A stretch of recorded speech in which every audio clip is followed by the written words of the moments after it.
So what did you check out this month?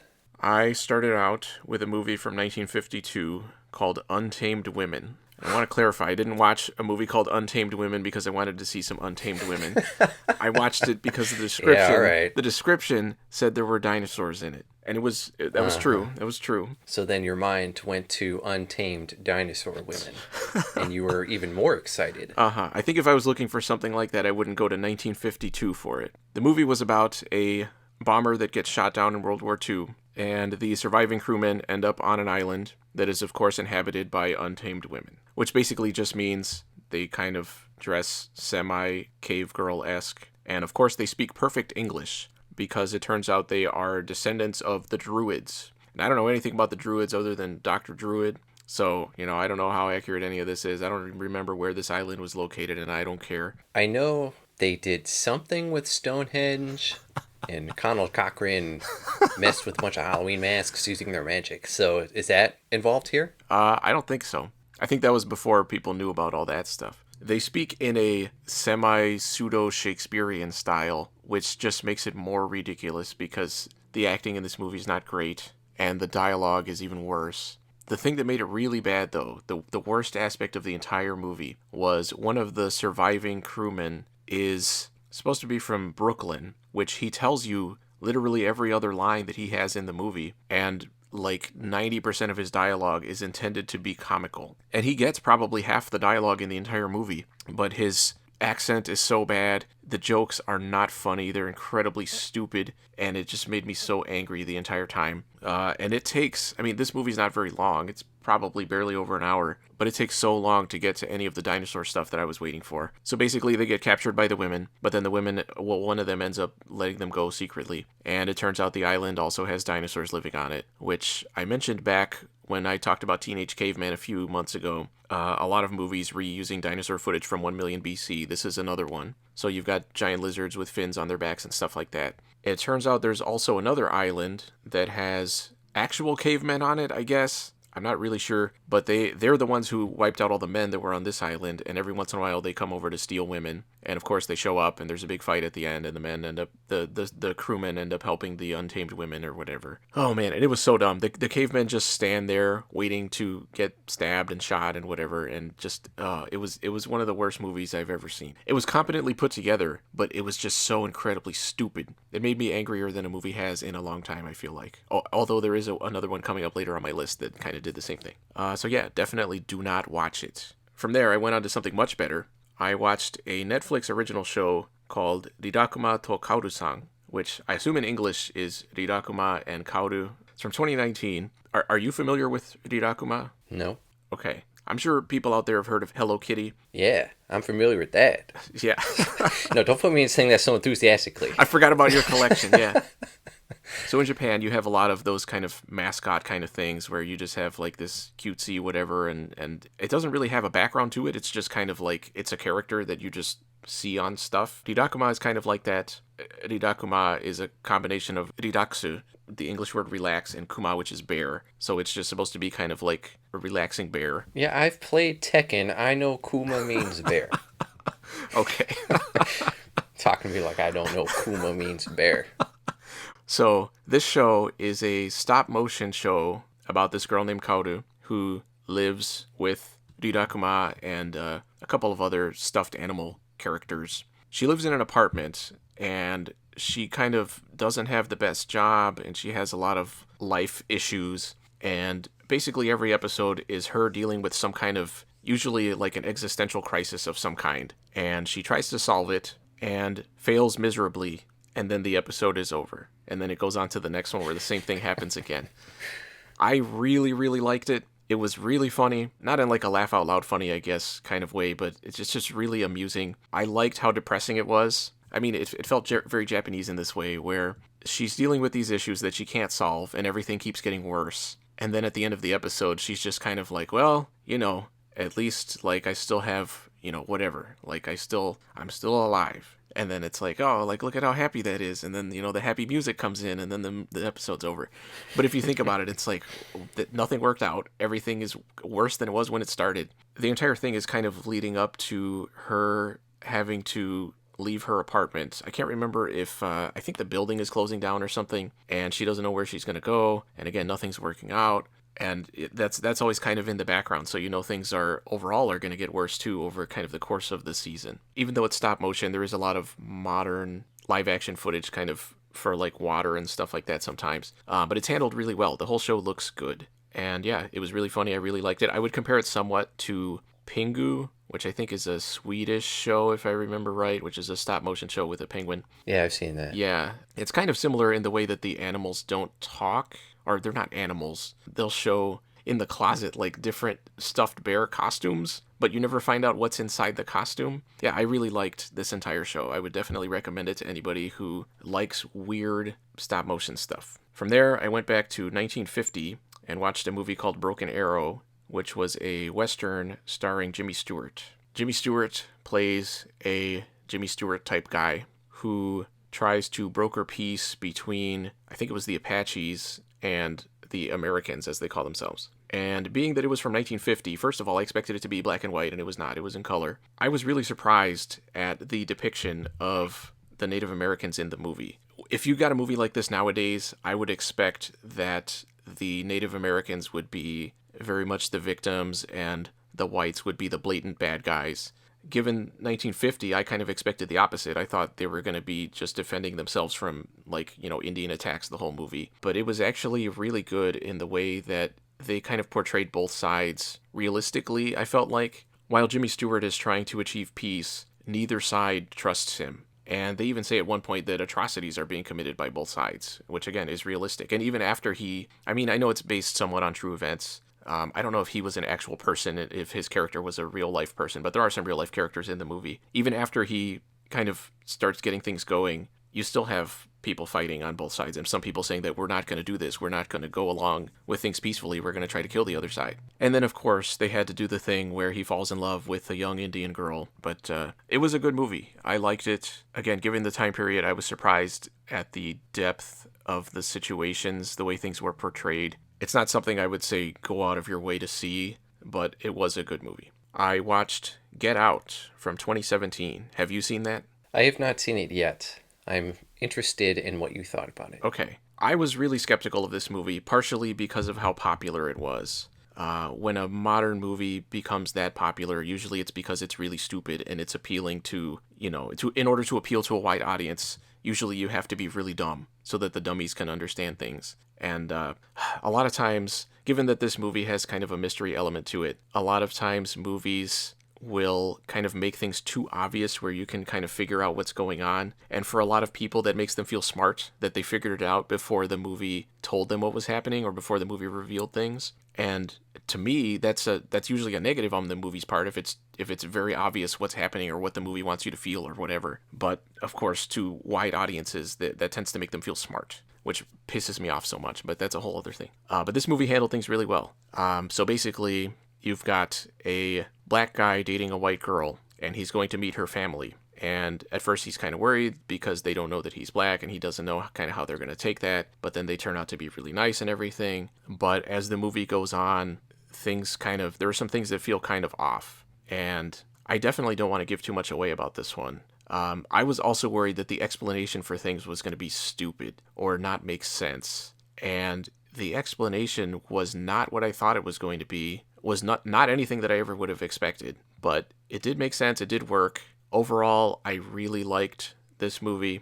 There were a couple moments that are supposed to kind of be tense, I guess I would say. I wouldn't say scary, but they're supposed to kind of be like, oh, what's going on with this? That don't really make sense when you think about it. They're a little bit too stupid. It feels like it's trying too hard to kind of achieve that tension and that suspense. I feel like it didn't need to do that. I would have liked it better if it had just made a little bit more sense. But overall, it does work. My one really big issue with it, you remember in Bird Box, the guy... Oh, boy. Yeah, the black guy with the glasses that I said was probably a stand-up comedian in real life. Yes. Who was so grating in every scene that he was in.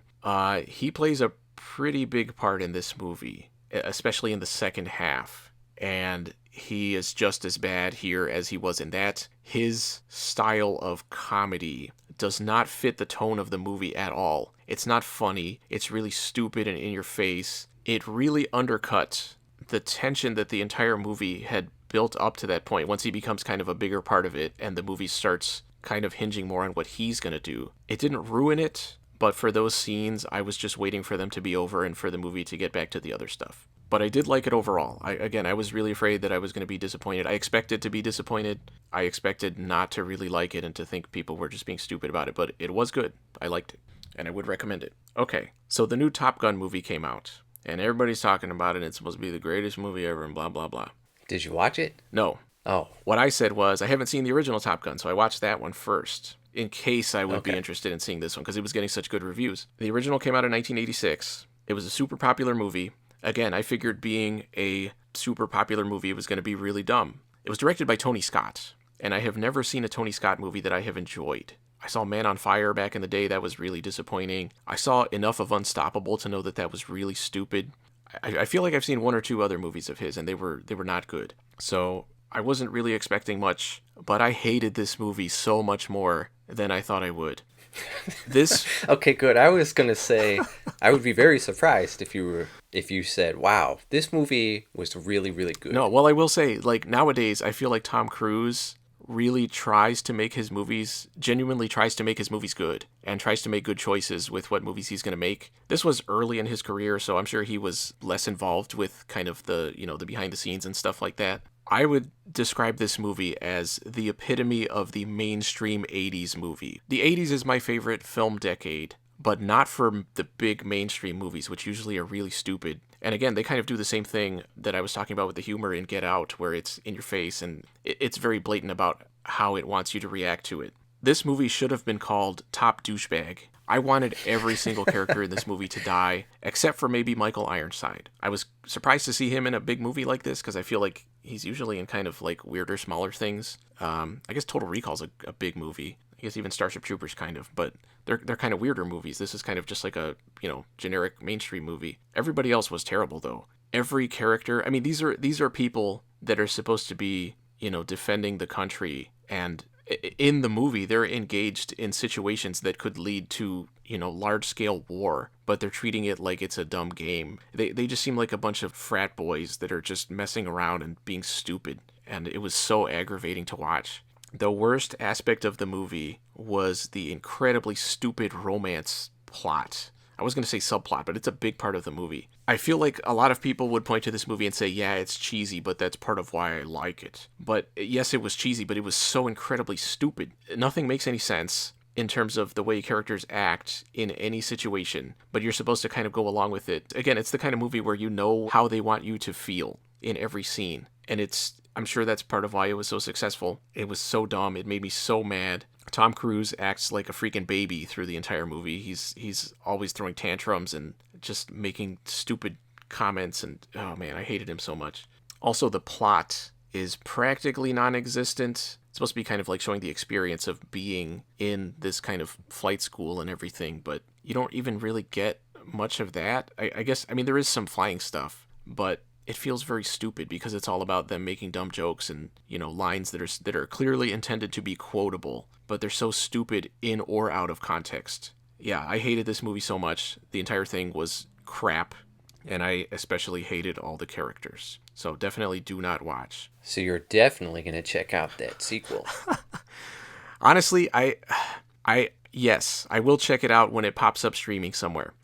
It's the director of Oblivion, which I did like. That was the movie that kind of made me say, you know what, maybe Tom Cruise is all right. And again, Tom Cruise makes good decisions nowadays, I feel like, on the whole, at least in terms of his movies. So I am curious to check it out, especially because I went back and looked at reviews of the original movie, and it actually got bad reviews pretty much when it came out. People were saying the same stuff I'm saying because the movie was crap, but it appeals to dumb mainstream audiences. But the new movie seems to be getting a positive response from everybody, and like super overwhelmingly positive. So I am curious to see how different it is from the old movie. And it's very depressing also to find out that the old movie led to a dramatic increase apparently in people applying to the military. The kind of characters that are in this movie are not the people you want in the military. I mean, in the movie, they're in situations that could be leading to war, and presumably would, given the way the movie plays out, but the movie just treats it like a joke. So, yeah, It was not enjoyable on any level. I rewatched the original Dawn of the Dead from 1978. I've seen this movie a million times. This is one of my all-time favorite movies, easily, and it was just as good as it's always been. For those who don't know, it's not really a sequel, but it's a follow-up to Night of the Living Dead. It's kind of like right on the verge of the collapse of society, where the zombie plague, or whatever you want to call it, is widespread, but things are still operating. It's just everything's kind of in chaos. And 4 people get together and hole up in a mall. And this mall is gigantic and has everything you could ever hope for in a mall. And they're basically just kind of trying to survive there. The whole movie's really good. There are some cool zombie effects and stuff. The music is weird. It doesn't fit a lot of the time, but it's cool on its own. I think the music to this movie influenced the way other horror movies started using their music. Definitely, yes. The score to this movie was by Goblin, who would end up scoring most of Dario Argento's movies in the 80s, and especially a lot of other Italian horror movies of that period kind of used the same kind of like rock music basically as their score, which is not what you think of usually for like horror music. And even in this movie, it doesn't. If you listen to it on its own, it doesn't sound like it's something that you would think of being scary. Some of it is, but for the most part, it's not. I feel like in some of those later movies, it does work. In this movie, I feel like it doesn't a lot of the time, and I do like it on its own, but it feels like a mismatch in the movie. It kind of makes the tone feel a little weird sometimes. Anybody who's at all interested in zombie movies or horror movies, this is definitely an absolute requirement. Agreed. And it's just a really good movie in general. I had somebody refer to it as a great adventure movie, and that's what I would say. I first saw this when I was in 5th grade, and it was one of a handful of movies I saw as a kid that really made me feel like I was in that situation, but not in a way where it was scary. I didn't think it was scary. It was more cool than anything, because again, a lot of it is just the characters in the mall, living in the mall, and it kind of makes you say, like, what would that be like? What would I do in a situation like that? But the same with the zombie type stuff. It kind of makes you say, what would I do there? And I think I kind of said the same thing a little bit in Night of the Living Dead when I talked about that.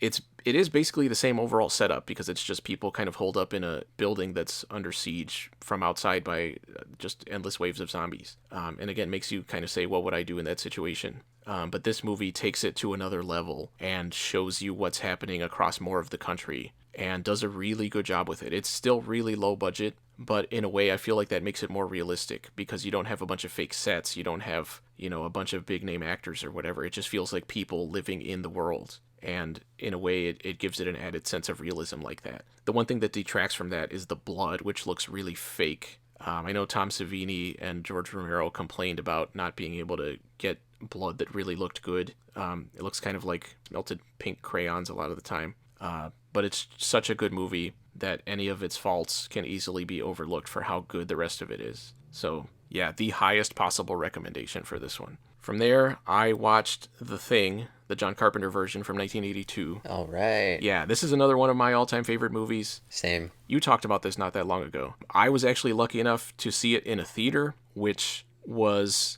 an even better experience than I expected. This movie is really good in terms of the story, in terms of just the way everything plays out, but I particularly like it in terms of the practical effects. I think this is one of the all-time highs. And this is what I'm talking about when I say I like the 80s so much in film. This is before CGI was really a thing. Practical special effects were reaching their peak, and you had so many movies that took advantage of that, and this was also post-Star Wars, so you had studios willing to put money into genre movies. So you got stuff like The Thing and, like the Star Wars movies and, even the Star Trek movies, I would say, stuff like Aliens, Conan the Barbarian, the Terminator movies. I guess Terminator 2 is going more into the 90s, but that's kind of like the tail end of that big wave, I feel like. Unfortunately, Jurassic Park and I would say Independence Day are kind of the two movies I think that kind of killed that whole wave. But you got a lot of great stuff in there, and even the low budget movies that were coming out at that time, they were still doing practical effects, and you got a lot of, even if the movies weren't good, a lot of the time you got cool effects. Right.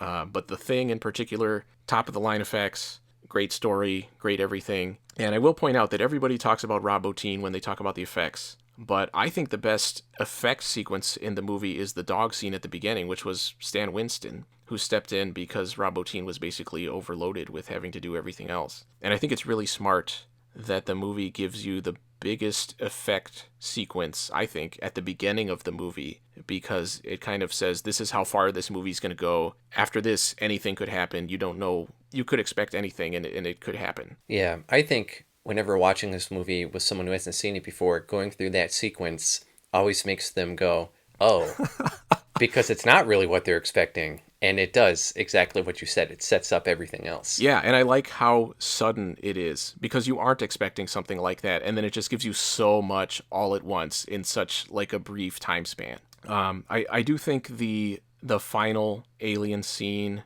is disappointing. The stop motion one? Yeah, because there's a little bit of spoilers here for anybody who hasn't seen this movie. Go watch it right now and then come back. There was supposed to be a little bit of stop motion in that final sequence, which would have added a little bit more to what's happening in the scene. And I know they cut it out because it didn't fit, and I agree that it would have been a little too out of place. But the alien basically just ends up standing there, which also seems weird given how fast it like goes under the floorboards, and then it pops up, and then it just kind of stands there and roars and doesn't do anything. Wasn't that scene supposed to be made differently, though? I mean, the dog thing would have popped out, and I feel like that would have added to it. That would have made it more dynamic. It wouldn't have just been standing there. It would have been kind of trying to do something. I thought I read somewhere there's supposed to be way less stop motion than there actually was, but they didn't have the budget for it, maybe? Less stop motion. Yeah, you're talking about when it pops out of the floor, right? Yeah. Yeah, I thought I read somewhere that was supposed to be, they wanted to build actual big things. Oh, I don't remember seeing anything about that, but it's possible. But like when its stomach opens up and the dog kind of comes out, Yeah. it would kind of like jump out at him and be attached to kind of like a tentacle to the main body, and that was animated in stop motion, but they cut that out of the movie because it didn't fit. Mm-hmm. And I feel like without something else happening, it just feels like there's just nothing there. It's just kind of standing there. It doesn't really make sense. But that's a minor complaint. The rest of the movie is awesome. Yeah, again, super highly recommended. From there, I watched The Land Unknown from 1957. This was another movie I had seen before, but it had been a long time. This movie is about an Antarctic expedition that it's supposed to be exploring a kind of a body of warm water that was discovered there in real life. I don't actually know what came of that. But in the movie, it turns out there is a volcanic crater that is kind of shrouded by clouds and stuff, and it's inhabited by prehistoric creatures and stuff like that. People like to make fun of this movie for the effects. You have a T-Rex that's a guy in a costume, and the way it kind of shuffles along, it looks pretty goofy, and all its proportions and just posture are really weird. And I can see why people make fun of it, but I like it. I like its head. I like the way its eyes open and close and its nostrils even kind of move. It's more than I would have expected. I was surprised to learn from the commentary on the DVD that I watched it on that this was Universal's most expensive sci-fi movie in the 50s. It's not one that people really talk about when they talk about Universal sci-fi movies. I've always liked this movie, but it's not great in terms of story or characters. The characters are all very flat and boring, and so are the actors. I especially hate the female character. I hate the way she's written, and her performance is especially blank. She just kind of stands there, even when she's in danger or when other people are fighting over her. The one kind of more interesting character is a guy that has been stranded there for 10 years from a previous expedition. He's the only survivor from that one. He's been living there on his own. I really liked what they did with showing the way he had survived and what he's been doing, and it feels like they put more thought into that than the rest of the entire movie combined. I like the way he's going out and destroying the eggs of the dangerous creatures just to make it safer for him to survive. And of course, he ends up deciding that he wants the female member of the main cast for his wife. There's kind of some predictable conflict there. Again, the story isn't great, the characters are not good, but what I really like about it, other than just kind of the whole adventure feel of everything, is the sets and kind of the backgrounds and stuff like that. Even on Blu-ray, there are some really good composite shots in this movie. It helps that it's in black and white, but some of it looks really good. There are matte paintings that don't look real at all in the background, but they're cool. And then you have a lot of steam matted in different places, and then you have the real set area that the actors are on, and then you have model trees and stuff, and it all works together to kind of give like a real sense of a weird location that just looks cool. And most of the money went into the effects and stuff like that. So there's an Elasmosaurus in the water that its face looks kind of weird. It makes me think of like it looks like an Asian dragon kind of from the face, which is weird. It's not what I would have thought they would have gone with. But yeah, I like this movie. It's nothing more than what it sounds like. It's just an adventure movie with dinosaurs and stuff. It definitely would have been cooler if there were some stop motion creatures. There's not. You do get some giant lizards, but in this case, it's not reused footage. This is new footage for this movie. So yeah, if that sounds cool to you, check it out. I watched Day of the Dead, again, from 1985. I talked about this not that long ago. I'm not going to go into it again. Yeah, didn't you just watch this a couple months Yeah, ago? I watched it again, showing somebody Dawn of the Dead, Day of the Dead, Night of the Living Dead. So yeah, a good movie, not as good as the first two, but still worth checking out. That's all I watched. I read a book called Beggars in Spain by Nancy Kress, which came out in 1993. This was a sci-fi novel. It starts out in the near future of 2008, where parents are able to genetically customize their children, their future children, and a discovery is made that allows the option to have children that don't need to sleep. And in conjunction with that, it turns out that they also end up being super intelligent and having somewhat reduced emotions. They talk about them not ever feeling depressed, even though as the story goes on, the author seems to kind of forget about that, because there's a lot of depressed characters in this book. So it follows one of the sleepless, as they come to be called, who has a twin who is a normal person, a sleeper. And as the book goes on, it jumps forward in time several times. And it turns out that the sleepless also don't age the same way that other people do. They basically cap out at like 30. I thought the idea was interesting. I kind of thought it was going to be a bit more of a real-world exploration of how that would change society, of how people would react to being able to customize their children like that, especially since in real life, we're not that far away from this being a potential reality. I think there would be too many restrictions to really make it widespread anytime soon. And again, the book starts out in 2008, and clearly we did not reach that in 2008, which I thought was a bit of a mistake on the author's part to set it not that far ahead. Again, it came out in 1993. Part of the problem was that those jumps in time make it hard to really focus on the characters that much. There's too much of a disjointedness to things. I never really cared about what was happening to anybody. And as it goes on, it also jumps around between other characters, and the main girl ends up not really doing a whole lot in the whole second half of the book. She's more of an observer. So the sleepless they come to be kind of shunned by the rest of society. Sleepers tend to be very jealous and behave very stupidly. And most of the sleepless end up kind of forming their own society, kind of off on their own. By the end of the book, they're living on a space station. They're still part of the United States government in terms of they're still being taxed and stuff like that, which they feel is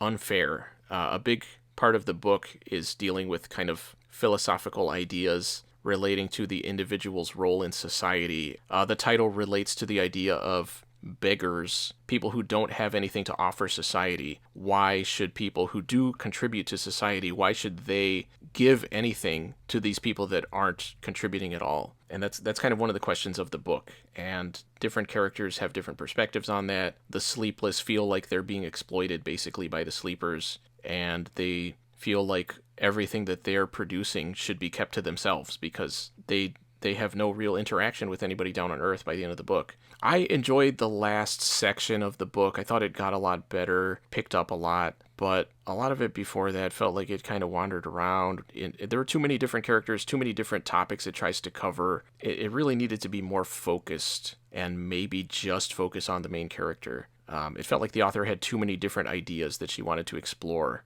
and a lot of them didn't have anything to do with each other. And the whole gene editing aspect of it didn't really matter that much. The fact that they didn't have to sleep and all the other things that they have going on, she could have switched that out with anything else, and it really wouldn't have made a difference, I feel like.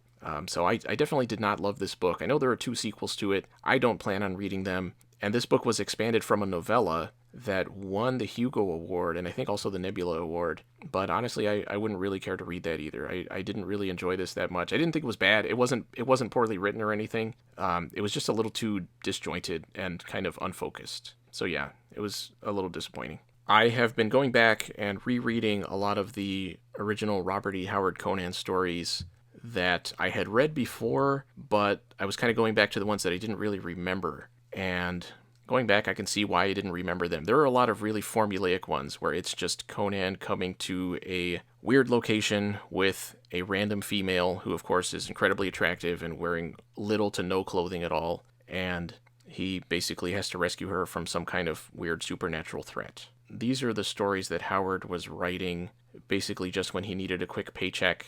They're clearly not inspired in any way, and they're just not great. I've been going through, there's a book called The Coming of Conan the Cimmerian, or it might be Cimmerian. It collects the first 13 stories that he wrote in the order that he wrote them. And I would still highly recommend this book for the first 6 or 7 stories, which are really good. Those are the ones where he was really saying, I have ideas and I want to write these. And then he was just kind of going through and doing that. And then after that, when they were taking forever to sell, or even if he would kind of sell them, they would take forever to get published, which was sometimes when he would get paid.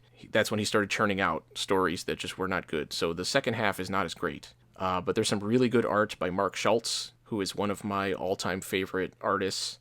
He's the guy behind Xenozoic Tales, which is one of my all-time favorite comics. Those early stories are so good. Robert E. Howard is a really, really good writer when he's really trying. He's really good at mood and atmosphere and having really energetic, violent battle sequences and stuff like that. And he's good with the horror stuff. There's usually a horror element to each one of these stories in some way. So yeah, I would highly, highly recommend that book, even if the stories I talked about were not that great. And the book also has a lot of background information on the writing of the stories. So definitely recommend it. I finally beat Extreme Battle Mode on Resident Evil 2 on the hard difficulty level, which I have been trying to do forever. Again, this game is really fun, really great. Again, super highly recommended. The main story mode, the actual game itself is really good. But I've just been playing the Extreme Battle Mode, which is kind of like an arcadey kind of thing. It was really hard, extremely rewarding feeling once I finally beat it, even though you don't unlock anything. But I've been trying to do that for years.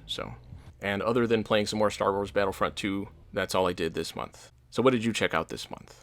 You went twice as long as normal. You usually hit like 20 minutes. I feel like you're going to go like an hour and a half, so. We'll see. We'll see. Oh, here we go. I watched The Umbrella Academy Season 3 from this year, 2022. I've watched the first 2 seasons. I thought they were enjoyable enough. In this season, all the characters are in an alternate timeline, and they have to figure out how to stop the end of the world again. There were a lot of character moments, especially in the last 3 or so episodes. It's just shifting from one heavy feeling moment between 2 people to another. And I mean, it's good that these characters have developed relationships, because there are plenty of shows when we are not given a reason to care. But it was still a lot, because there were just so many people. And the ending, I'm not going to spoil anything, but doesn't really provide anything new. And we got a lot of focus on individual characters too, but it magnified how some of these people are not very good actors. But some of them are very good actors. Most of them are pretty one-dimensional characters. I watched The Mist, the movie from 2007, which I really like, and I really liked this movie when it came out immediately. And it easily could have fallen into the death trap of a sci-fi horror movie with CGI monsters that seemed to compose the entirety of the Sci-Fi Channel for 10 plus years. Yeah. The fact that this movie has decent actors, and the focus is on the interactions and conflicts between the people and their personalities, it makes the whole movie work. Yes, there are CGI monsters that pop up. That look like shit sometimes, I will say that. Yes, but they are not the focus of the movie. And there are times when they do that annoying camera thing where it goes all handheld with that stupid quick zoom. It tries a little too hard to achieve that kind of documentary feel. But overall, I like this movie. I think it's a good example of Thomas Jane going all in. I agree. And Nathan Gamble. Right. Back when he was still a thing. Is he dead? I don't know. I think he just kind of like, it's that child actor thing where he just kind of disappeared. Yeah, because he made enough money. To afford all the cocaine he needed, yeah, I guess. Yeah, running from CGI spiders, now he can do it inside his head. I do like this movie as well, overall. I don't think I like it as much as you do. I have a big problem with it. The portrayal of the antagonist. Her character is very one-dimensional and just kind of blatant movie bad guy. And I feel like the movie would have been a lot more interesting if, she had a valid perspective. I wish she had been more of a sympathetic character, where you could understand what she was doing and what she was saying. I agree. When she was introduced in her early scenes, she had a chance to do that, but they chose to go the easy route and, like you said, just make her the bad guy. Yeah, there's the one scene in particular where she talks to Laurie Holden's character in the bathroom that feels, even in the rest of the movie, it feels out of place to me. Somewhere on the commentaries or something on the DVD, they talked about how Marcia Gay Harden turns out to be right, arguably, about everything that she says because everything that she predicts does happen. And I feel like the movie would have been a lot more interesting if that felt more legitimate, because given that she's clearly the bad guy, it doesn't matter if she's right or not, she's clearly the bad guy. And I feel like the movie could have had another layer to it that they just completely threw away. Have you read it? Yes. Me too. I remember seeing this movie in theaters, and the ending really threw people off Yeah. because it's not what you expect, and there was just that kind of dead silence as the credits went, which I thought was very, very effective. But that is not actually the way the novella ends. I really, really like the movie ending. Stephen King talks about how if he had come up with that ending, he would have gone with that as well. I do think the novella ending is fine. I think it works for that version of the story. I don't think there's not a it's not like it was missing something, but what Frank Darabont came up with for the movie was just really, really good. I watched Better Call Saul season 5 from 2020, which is still a good show. I'm looking forward to how it ends. I really like Tony Dalton playing the character of Lalo, but I feel that the character of Kim is pretty pointless now. At first, she existed as this moral compass for Jimmy and something unobtainable for him, but now they're together, and she's in on a bunch of the cons, except when she decides that they're wrong for some inexplicable reason. For all of these other characters, their decisions and actions affect other characters, often in a very meaningful way. But Kim's decisions and actions only affect her, and that makes it way less engaging. It's like they're writing her character to make these random off the wall exciting decisions, hoping something will cross over into another character's sights, but it doesn't. Outside of her speech to Lalo to save Jimmy, she didn't really do that much this season. In earlier seasons, I was interested to see what was going to end up happening for her because I know she's not in Breaking Bad, but as of now, I don't really care anymore. I watched Dumb and Dumber from 1994, which is pretty much the epitome of stupid 90s comedy movies. I mean, you got Jim Carrey at his peak, if you want to call it that. Maybe at the peak of his popularity. Got Jeff Daniels, who I don't think up to this point had been in comedic movies. Yeah, I don't usually think of him as that kind of actor. And growing up in the 90s, this was the movie. Yes. Kids would talk about it all the time. You would watch it all the time. But now it's very dated and it has not aged well. I suspect the majority of people who defend it today grew up watching it, and they watched it a lot. And a lot of them probably have not seen it recently. Right. Enough to quote it and reenact it and tell you why you don't understand why it's one of the greatest movies ever made. Yeah, I used to love this movie so much, and a few years ago I went back to try to rewatch it, and I did not make it very far. Yeah, I'm surprised I made it through the whole thing. I watched Eraser from 1996, which is a really dumb movie. Have you ever seen it? Back in 1996. So Arnold is part of the witness protection program, and he erases witnesses to high-profile crimes and gives them new identities until they can testify. His latest assignment is to hide Vanessa Williams, who works at the incredibly 90s named tech company Cyrez. What is that supposed to mean? Is it like an amalgam of different words or whatever? Cyber for Psy, but Res, it's got a Z on it. That's pretty futuristic, right? Because it turns out they're selling handheld futuristic railguns to terrorists. And the villain is one of Arnold's co-workers, played by James Caan, who in turn is working for the Undersecretary of Defense, who's behind the whole thing. So Arnold has to protect Vanessa Williams, and there's a big CGI alligator fight. I don't know if you remember that. Yeah. It looks pretty damn terrible. The movie is very interesting because while it's played as a serious Arnold action movie, it hits all of the points of a kid-friendly comedy movie, which is probably why we enjoyed it so much growing up watching it as kids. There's cool future guns, giant alligator fights, goofy stereotype mobsters cracking dumb jokes all the time, Arnold kicking ass, and a really basic and lame story with a ton of plot holes. Also, you know a sign of a good movie is when characters relentlessly repeat the names of the characters they're talking to. I think part of James Caan's contract was he had to say Arnold's character's name every time he talked to him. And apparently, and I just found this out, they were going to make a sequel, but it eventually got turned into a straight remake, and they did it last year. And the best part is that all of the information I could find says production and filming took place in secret before it was released theatrically in Germany. And apparently, it was released on DVD or something over here, and I kind of want to seek it out because I know it's going to be so bad. I watched The Amazing Spider-Man from 2012. Have you seen it? I have not. I had not either until right now. I had heard all the bullshit on the internet about it, so I decided to check it out. And apparently, people say that this is one of the good Spider-Man movies. So I went in with expectations, but I didn't know if they were good or bad. And holy crap, if this is what you consider a good Spider-Man movie, I would hate to see what you consider a bad Spider-Man movie.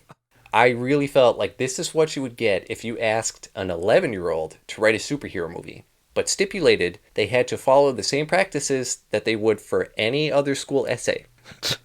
Because it was the most cookie-cutter, basic thing. Here's an example. Why is the bad guy the bad guy? Well, because he's the bad guy. Oh, I see.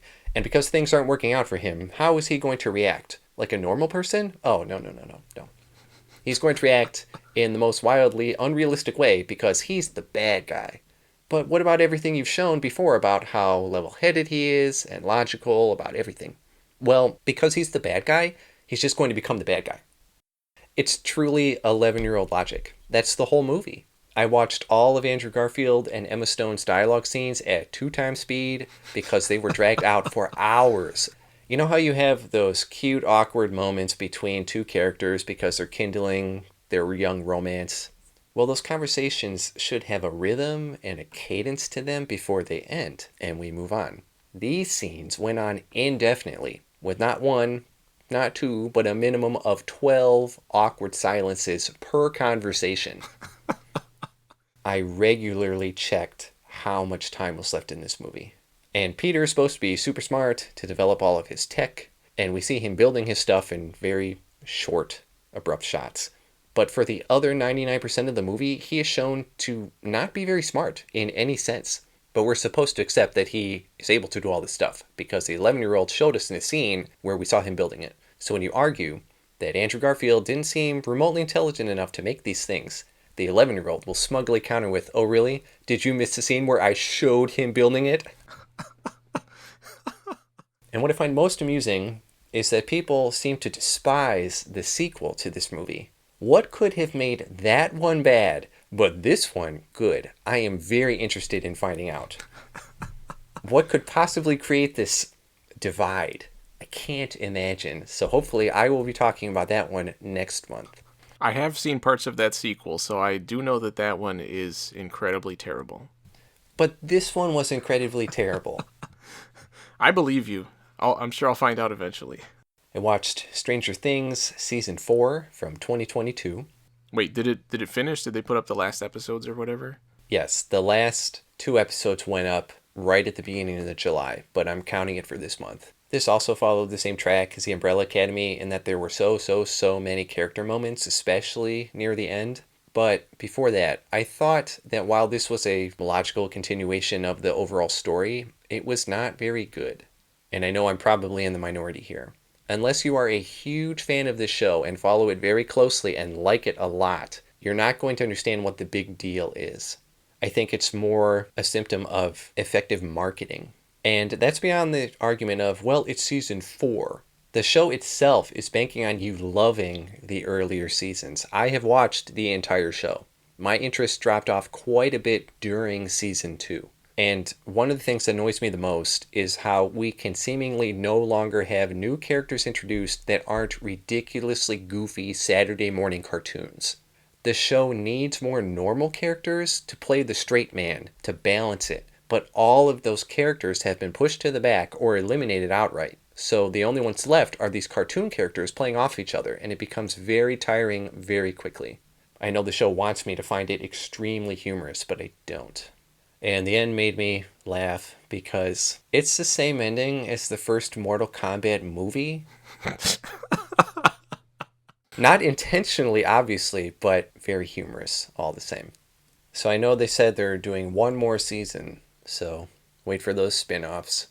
I was going to say I want one where they're kids, but they're already kids. I still remember how excited I was back when season 2 was coming out. And then now I just don't give a crap. I watched The Adjustment Bureau from 2011, which I'm pretty sure is based on a Philip K. Dick story. There's this group of people who are basically angels who cause people's life to take certain directions based on their interference. So free will is an illusion. It is not some gritty dystopian sci-fi movie because Matt Damon plays a politician who runs into Emily Blunt, who is a dancer, and they're not supposed to be together. But he does everything he can to make sure they're together. Very much like a romance science fiction movie. Good Thomas Newman score. I watched The Wolf of Wall Street from 2013, which I have not seen before, but when it came out, everyone was talking about nothing else. This is not one of Scorsese's best. There were too many tone shifts. There was too much going on, and the movie was too long. It's like he tried to just shove in every idea he ever had. And because we're at this point where people are going to say, well, no one's going to tell Martin Scorsese something doesn't fit or something doesn't work, it gets put in the movie. Kind of like a George Lucas effect with the prequel trilogy. I felt like it could have benefited a lot from somebody willing to stand up to him and say this movie needs to be edited a lot more. Like, he knows what he's doing. It's not like he doesn't know how to make a good movie. But there's just too many things clashing in this one. I watched Anchorman 2, also from 2013, which really feels like an unrestrained version of the first one. I feel like there was a lot of material in the first one they cut. But in the sequel, they said, nah, we're just going to throw it all in there. And it doesn't really work. The first one actually has some genuinely funny moments to me, but this one just felt like they were trying to make every moment feel like that. It just didn't work. It was really just trying to bank off the success of the first one. And when you watch like outtakes and bloopers, it feels like I don't see any reason why these were cut. They would have fit exactly in the movie because the whole movie felt like just a series of extended outtakes and bloopers. Or they said, we don't have any new ideas, so let's just copy what we did in the first one. I watched Logan from 2017, which I assume you've seen. I have not. Oh, I think you should watch it. Okay. I know there are 46, 47 X-Men movies out there, and this one is supposed to take place chronologically at the end of all of them. But I think if you think of this movie taking place after the first two, it really is effective. And those were, 2001 or something? Something like that. Because it is Hugh Jackman and Patrick Stewart playing those characters again, and all the references they make really are just to those movies. They're not to the 86,000 movies in between. Did they talk about Wolverine cutting down that ladder as it's falling toward him? I wish. The lack of a bunch of cameos was very refreshing. Patrick Stewart and Hugh Jackman were really good, and the first half is a character movie between the two of them. And I wish the whole movie had been like that. But then it kind of fell in the pit of, well, this is a superhero movie, so we need the generic stuff people are expecting. Not doing that would have made this movie great. So without giving too much away, Hugh Jackman and Patrick Stewart are basically the last two X-Men. And Patrick Stewart has dementia, which combined with his power makes things not go very well. It was not what I was expecting. It was way better than what I was expecting. And like I said, I wish the whole movie had been like the first half of the movie. But then they fall into stupid shit. It's just so dumb. It felt like a throwback to dumber superhero movies. Like there's this green ooze that comes out of nowhere that just powers you up. And it's like, come on. You're doing so good. Or there's this invincible young CGI Wolverine clone that doesn't talk and just tries to kill everybody. And that felt like something from a stupid throwback superhero movie. It was like, oh, you're doing so good. Why did you have to do this? And I think it's based on Old Man Logan. Yeah, a comic by freaking Mark Miller. which I haven't read, so I don't know. Maybe the dumb stuff is from that comic. I watched No Time to Die from 2021, which is Daniel Craig's last Bond movie, so they say. And people are going to say, well, the ending was pretty conclusive, but they obviously have never seen or heard of Never Say Never Again. So you're saying they just have to wait 20 years? I'm looking forward to the Doctor Who type movie where they CGI all of the Bond actors in it together, which they would do. They would do something stupid like that. We live in this era where people lie to themselves and they say, they can do CGI people and they look real. They don't. They still don't. Like in Stranger Things season 4, they had young Eleven, and maybe from a still photo, I would say that looks really good. But as soon as they start moving and talking, it is clear. It's a CGI face.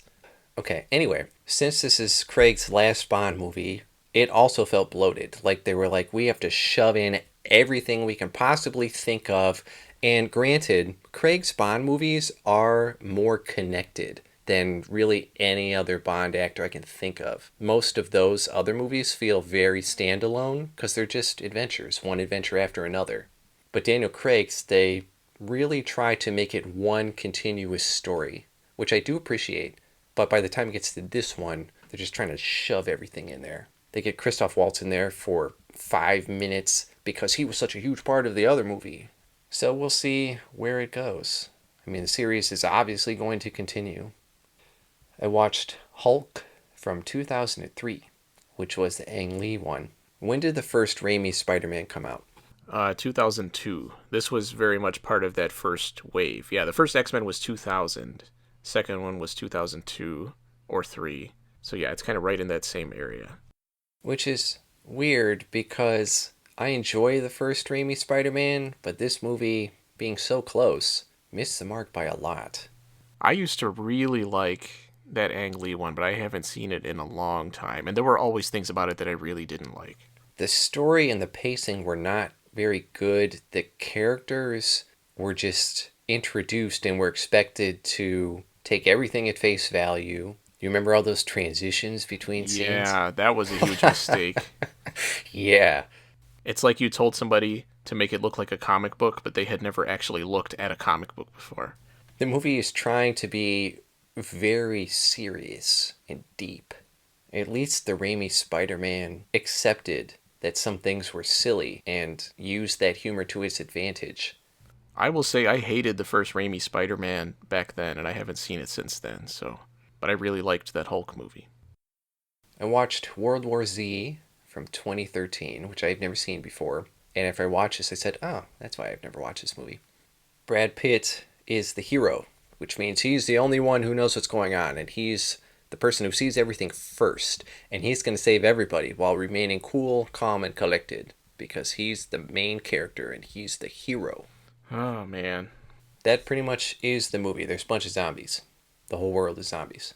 I'm pretty sure he figures out how to cure them or stop them or whatever all by himself at the end. I just watched it this month and it's so forgettable I don't remember. Within just the past month, I've had 2 people tell me that it was really good, and one other person tell me it was the worst book adaptation they had ever seen. Well, that's Max Brooks, isn't it? Yeah. Let me know how the book is. But I'll tell you right now, the movie's stupid. It looked stupid. It was stupid. I think that was the tagline for the poster. It looks stupid. It is stupid. World War Z. I watched Deadpool from 2016, which was a lot better than I thought it would be.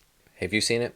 No, I also feel like I might enjoy it, but some of that style of humor that I know is in there is just stuff that I do not go for. I don't get why people like Ryan Reynolds so much. I can agree with that. He is a very one-note actor. If you like the one thing he does, you pretty much like everything he's in. Well, I would disagree with that.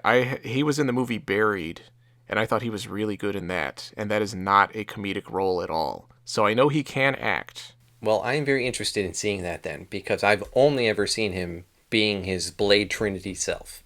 That version of Ryan Reynolds I have no interest in. But that seems to be what he's banking on in pretty much everything. I think part of the reason why this movie was enjoyable was because Fox let the people making it do whatever they wanted at the expense of pretty much their entire budget. But not having studio fingers in everything made it better. A lot of fourth wall breaking, typical Deadpool stuff. I didn't think it was terrible, and I expected it to be terrible. And it definitely straddled the line of, well, if we address how stupid it is, it makes it funny that it's so stupid. Sometimes that worked, sometimes it did not. And then I watched Deadpool 2, which was made 2 years later, which was still in the vein of the first one. And it was not too terrible in terms of what normally happens when a movie makes a lot of money and the sequel, the studio steps in and says, all right, we're taking this one. And they just shove in as much as they can because it has a bigger budget. And they're like, well, we have a ton of consultants in on this one now. And I read somewhere that as they were telling Rob Liefeld what they were planning on doing, he was giddy as a schoolgirl. If Rob Liefeld thinks something is a good idea, usually it's not a good idea. Well, he was probably thinking of how much money he was going to get out of it. And it's kind of wild to me how all superhero movies, Marvel, DC, and other, just pass around the same group of actors for everything. Because you got Josh Brolin in here as Cable, but Josh Brolin also played Thanos, and Josh Brolin also played Jonah Hex, and Ryan Reynolds plays Deadpool, but Ryan Reynolds also played that dude in Blade Trinity, and Ryan Reynolds also played Green Lantern. I don't understand why we choose to do that. Well, from a studio perspective, it's because these actors make money and we don't take risks about anything. Yeah, exactly. So that's why it's happening. It's just stupid. I watched The Invisible Man from 2020, which is not... Wait, I don't think it's part of the Dark Universe. No, they gave up on that. Well, this movie felt like not a Universal monster movie. Something like The Mummy, The Wolfman, Dracula Untold. This was a movie set in the real world, and it felt that way. I mean, science fiction has always been a vehicle for social commentary, and this one handled it pretty well, and it just slapped it right in there. Elizabeth Moss is a normal person, and the science fiction part comes in when she is dating this billionaire tech guru who has figured out a way to build a suit that refracts light or something and makes him essentially invisible. And it's a very abusive relationship, and she ends up fleeing before knowing he can make himself invisible, and he ends up stalking her, and it becomes a kind of horror movie that way. Okay, that's very different from what I thought it was about. Me too. I was under the impression, I knew about the abusive relationship stuff, but I thought the guy was going to turn out to just be in her head and not an actual physical person. Because I was disappointed when I thought that that's what it was. You're actually making it sound more interesting to me. Because most of the movie, everyone's telling her it's just in your head. Oh, okay. Which is something that does bother me about movies, when people have experienced something firsthand and tell other people about it, and they just kind of shrug it off. Like she's saying, you don't understand. Like, these are all the things I actually went through. And people are going, wow, it's so sad that you can't actually describe what happened to you. Yeah. I mean, it sounds like that could get really tedious in the movie. It does, for a little bit. And the last thing I watched was South Park, The Streaming Wars, which is one of the movies that Trey Parker and Matt Stone agreed to make. Guess how much money they got paid to extend South Park for longer? Man, I would imagine it was a lot. Give me a number. I don't know. I need you to just throw out a number. Throw out something you think is way too high. 20 million. $900 million. What? No. Yes. Are you serious? Yes. I almost said 90 million because I thought that was way too much, and I was like, no, that's a little too ridiculous. Practically $1 billion to continue South Park for a couple more years. This is one of the 14 movies they're contracted to make, and it is very on the nose, as South Park typically is, with what's going on in the world and taking a very cynical / satirical view of it. And it's funny. What I find really, really funny, though, is that when you look up reviews of this or other South Park things, the reviewers, I don't know if it's because they think they're smart and other people are not smart, but instead of reviewing if they think it's good or not, they just explain what it was making fun of. They explain the satire. And it's like, yeah, I just watched it.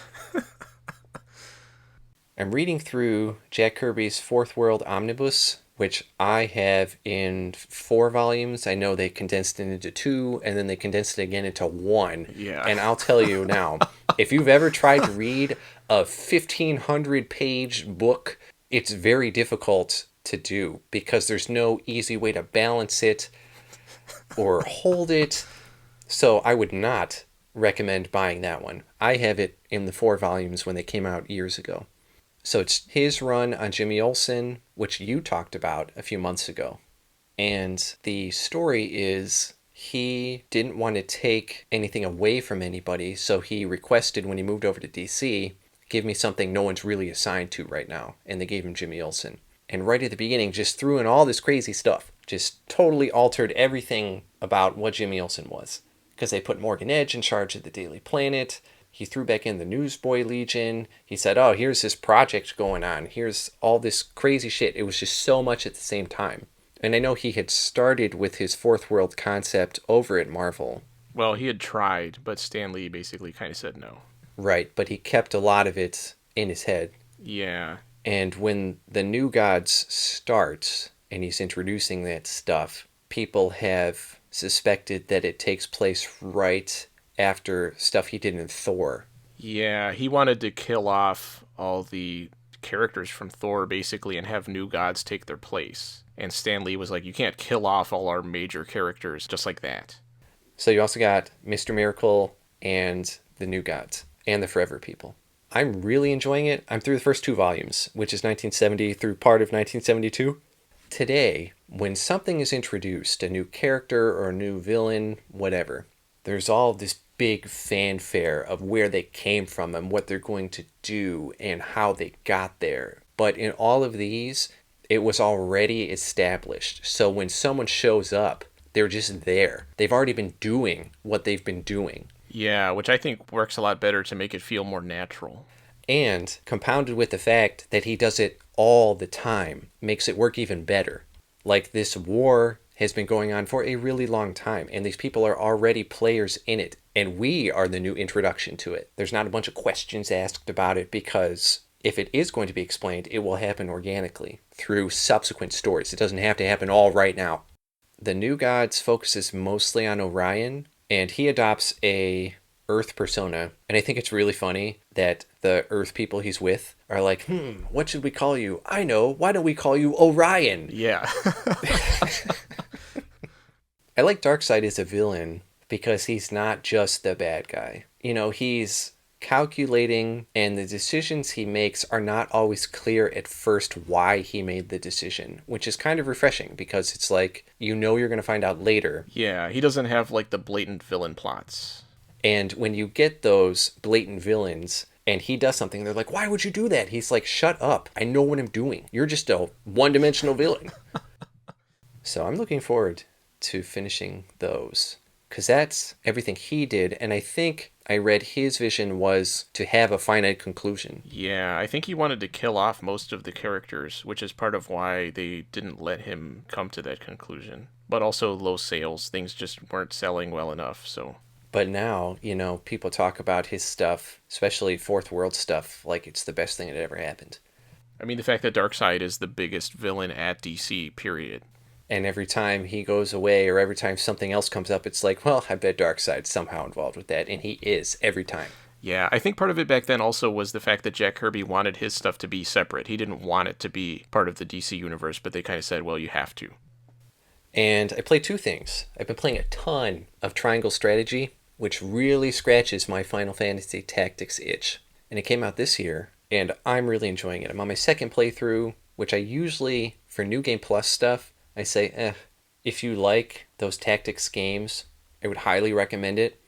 You know, you have all those decisions to make which affect how the entire game ends. And when you have to make those decisions, it didn't always feel like, well, there's clearly a good choice and a bad choice. Sometimes I legit debated what decisions I should make. And then when it splits into 3 choices, I was like, f***. And the first time, I tried to be the good person, make the moral decisions, or the ones I thought were the most moral. and then you do it, and then it goes to a cutscene where all the villains are like, those moral idiots, we're totally gonna take advantage of them now. And I was like, and then I also played a bunch of Pokemon Snap, which you laugh, and I would have laughed too back in the day. Because when you describe it, you're like, do you like Star Fox? And you say, yeah. You're like, all right, imagine a version of Star Fox that's really slow, and you're on rails, you can't actually control where you go, and instead of shooting shit, you have a camera. And I would say, that sounds not really good. And they're like, no, no, no, but there's like Pokemon too. But it is so addictive. And playing it now just totally revitalized how much I enjoyed it back then. And I know there's a new one, and it's made me want to play the new one too.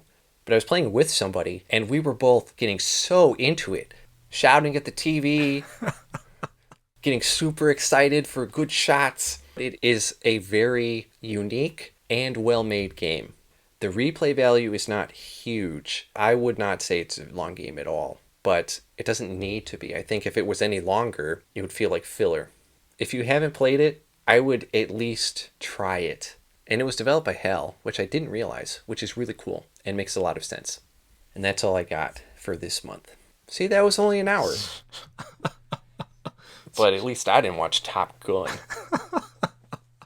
So go watch Top Gun. Highly recommended by Robert.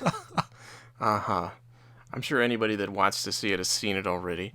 Look forward to Robert's full review of Top Gun and the ties to Anglo-Saxon Christianity that are hidden underneath. Even though, personally, I think there's a lot of Buddhism. Thanks for watching.